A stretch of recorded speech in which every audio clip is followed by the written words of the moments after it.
The phone rang. It was Jill, my link worker from the fostering agency. "Kathy, it's not 2 carers, but 5, she said. 5 since coming into care 4 months ago." Good heavens! I was astonished. And she's only 8. That must have taken some doing. What's she been up to?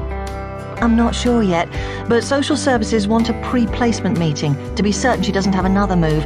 Are you still interested? I don't know enough not to be. When? Tomorrow at 10. All right, see you there. What's her name? Jodie. Thanks, Kathy. If you can't do it, no one can. I warmed to the flattery. It was nice to be appreciated after all this time.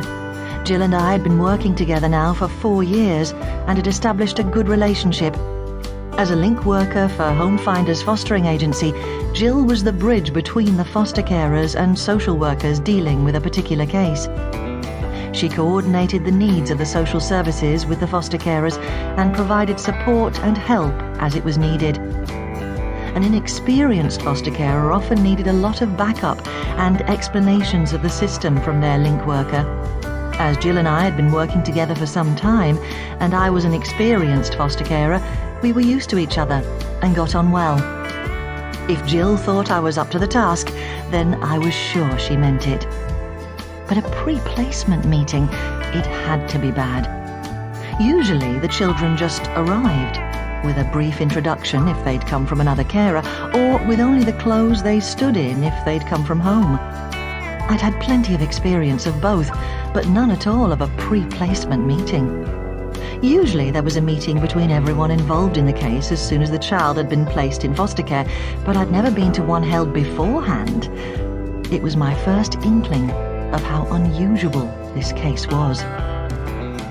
The following morning, we went about our normal, quiet routine of everyone getting up and dressed and having breakfast, and then the children made their way off to school.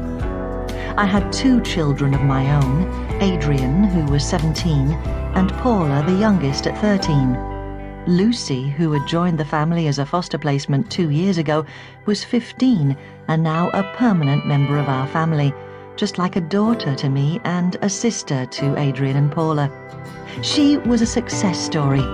She had come to me hurt and angry and had, over time, learnt to trust again and eventually settled down to a normal existence where she had only the usual teenage angst to fret about instead of the turmoil she had known as a child.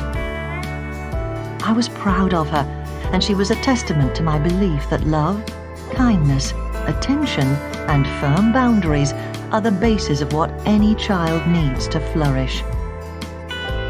As I saw the children off to school that morning, I felt a twinge of apprehension. The child I was going to learn about today would most certainly need all those things in abundance, and if I took her on, I would have to be prepared to say goodbye to my relatively peaceful, steady routine for a while until she learned to trust me and settle down, just as Lucy had. But that was the point of fostering. It wasn't easy by any means, but the rewards were so enormous. Besides, I had fostered almost continuously for over 20 years now, and wasn't sure I could really remember what life before it had been like. Once the children had left, I went upstairs and quickly changed from my joggers into a pair of smart navy trousers and a jumper, and headed for the social services offices. I'd been going there for years now, and the journey there was as familiar as the one to my own house. I also knew the drab grey decor, fluorescent lighting and air of busy activity had only just contained chaos very well indeed. "Kathy, hello!" As I entered the reception area, Jill came forward to meet me. She'd been waiting for my arrival and walked up to me with a welcoming smile. "Hi, Jill, how are you?" "Oh, fine, thanks. You're looking well." "Yes, life is good at the moment. The children are doing well, completely wrapped up in their lives and in their schools. Time for another challenge, I suppose." I smiled at her. "We'd better get along to this meeting. I think they're ready for us." Jill led me along the corridor to the meeting room.